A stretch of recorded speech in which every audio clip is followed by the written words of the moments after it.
লক্ষ্মী পূজার তিথিতে নবপত্রিকা স্নান করে দেবী পুজোর আরম্ভ করা হয়। এই নবপত্রিকা আসলে কলা বই নয়, এটি হলো ৯টি গাছের উদ্ভিদ যা আমরা দেবীর ৯টি রূপকে প্রার্থনা করি।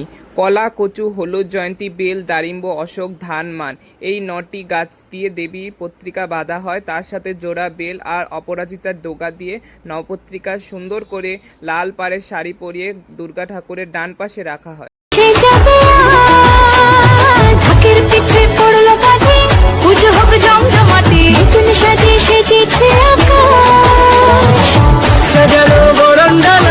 আকাশে মেঘের বেলা চলছে ধুলো জিনা, আসলার ঘন্টা বাজে।